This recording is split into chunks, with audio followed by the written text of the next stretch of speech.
Yang pertama, saudari Puan Hani sudah bersedia ke? Sudah saya set slide ya. Boleh. Ya, silakan. Apa khabar Puan Hanis? Sihat, dah makan? Dah makan ke? Dah makan? Okay, silakan segala hormatnya. 15 minit. Okey, Assalamualaikum warahmatullahi wabarakatuh dan selamat petang. Jadi hari ni, petang ni, saya tak adalah nak berceramah ke apa, tapi kita cuba untuk berdiskusi dan membahaskan tentang satu topik yang saya rasa sangat penting bila kita kita point tentang kemampanan dan kemandirian sumber nasional, kemampanan sovereignty and sustainability of natural resources, of national resources.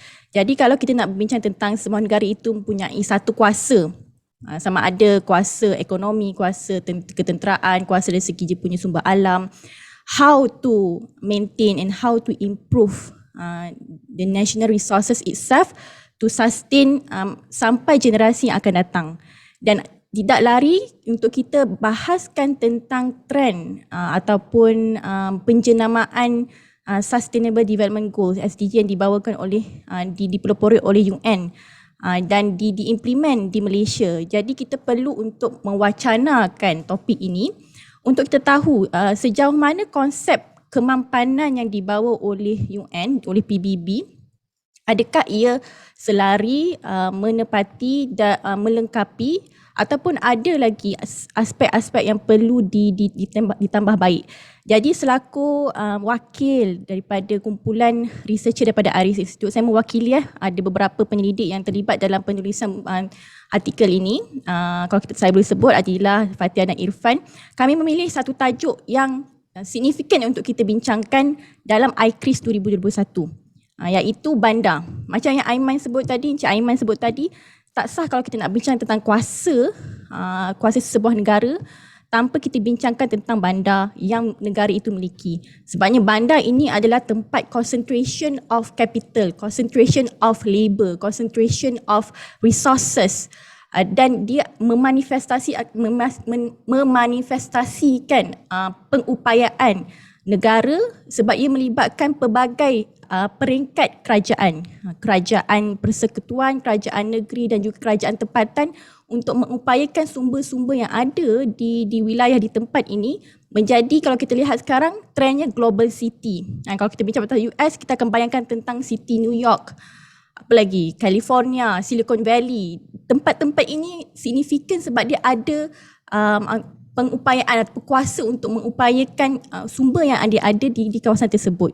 Jadi pada petang ini kita akan go through, kita akan bincangkan tentang apakah ukuran kemampanan bandar di Malaysia mengikut SDG dan juga kerangka yang ditetapkan oleh kerajaan Malaysia, dan apakah jurang daripada literatur dan juga SDG dan apa yang dibawa oleh kerangka kerajaan Malaysia ini, ada jurang tak yang kita boleh tambah baik lagi.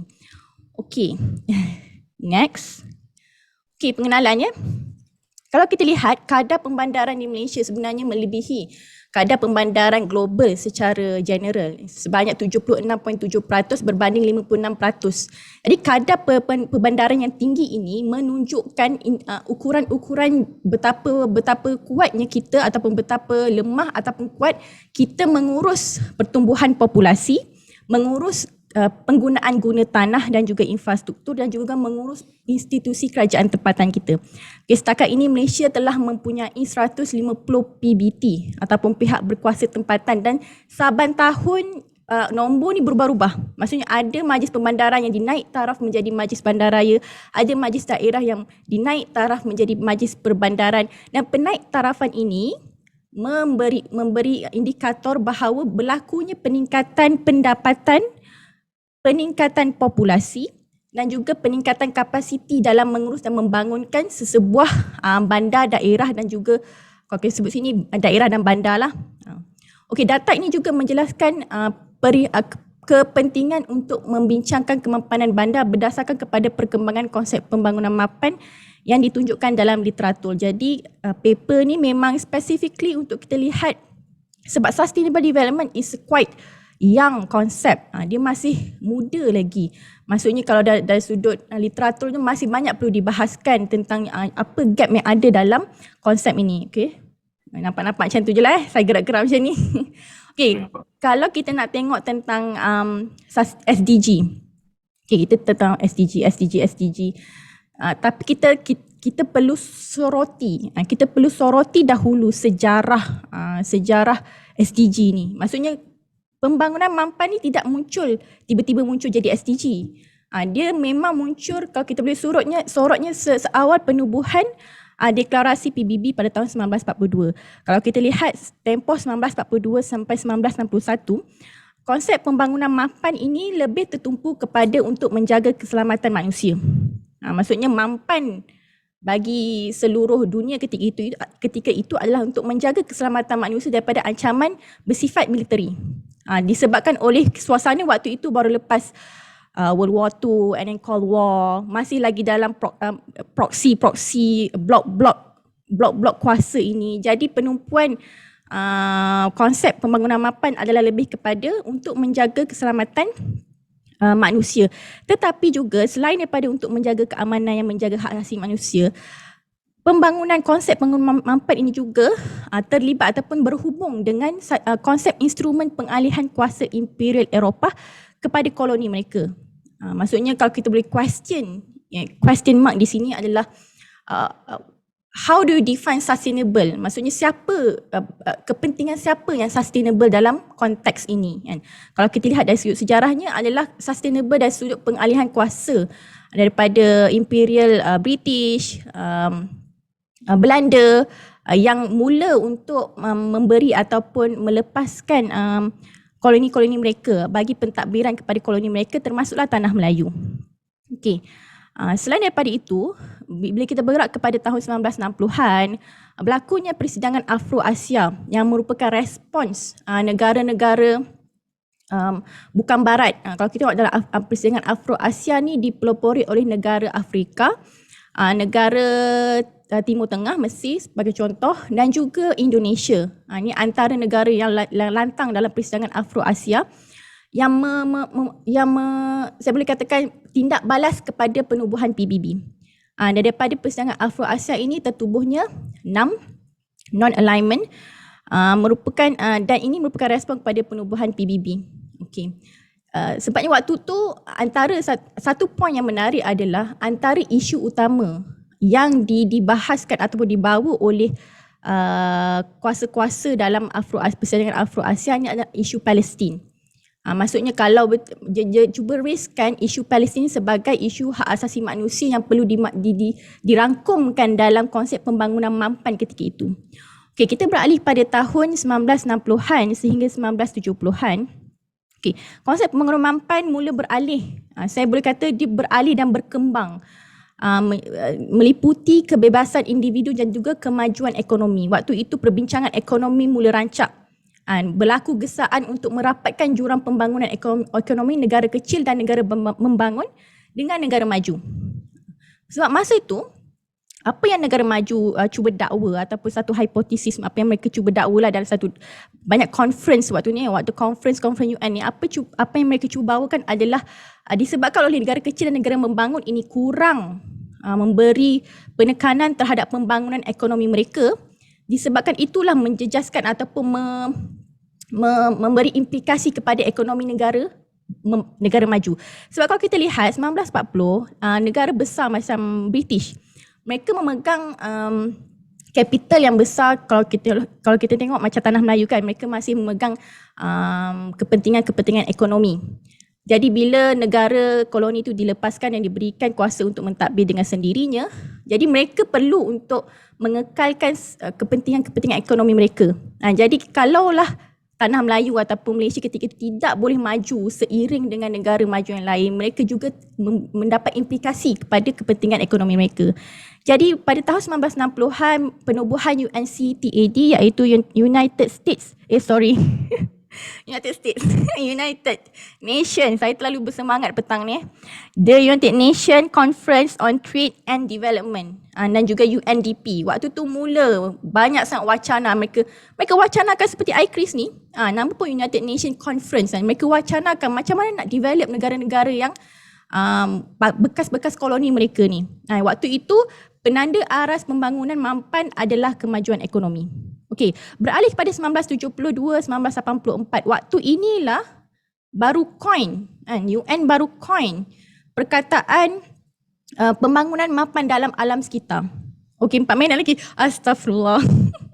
Waktu tu laporan limits of growth, maksudnya suntikan. Okey, apa antara poin yang penting pada period ini adalah suntikan dana daripada negara maju diperlukan untuk membangunkan polisi ekonomi negara kecil dan negara membangun. Okey, seterusnya 1962, 2002, waktu tu ada MDG. Sebelum SDG kita ada MDG, Millennium Development Goals. Waktu itu penekanan diberikan kepada non-state actors. Waktu tu banyak sangat tentang inclusivity, nak include ke NGO, civil society, transnational business corporation. Tetapi MDG ada beberapa benda, ada beberapa aspek yang mereka tidak dapat achieve, dan mereka buat, mereka tu PBB melakukan SDG, penjenamaan SDG, dan juga menekankan tentang peranan state actors ataupun kerajaan persekutuan, kerajaan negeri dan juga kerajaan tempatan sendiri yang menjadi pelaksana kepada projek pembangunan mapan SDG. Okey, jadi kemampanan bandar di Malaysia dan juga SDG. Kita ada SDG di peringkat yang dipelopori oleh institusi antarabangsa. Pada masa yang sama, kerajaan Malaysia juga membangunkan, kalau dalam konteks bandar ni, KPKT juga membangunkan satu indikator dinamakan pada Murninet 2.0 yang mempunyai 6 dimensi untuk ukur kemampanan bandar di Malaysia. Jadi apakah setelah kami soroti kedua-dua konsep ataupun kedua-dua kerangka pembangunan mampan SDG, Murninet dan juga bandingkan dengan literatur dalam konteks kemampanan bandar, kami pilih 4 indikator untuk menguji kemampanan bandar, iaitu tadbir urus, ekonomi, alam sekitar dan sosial.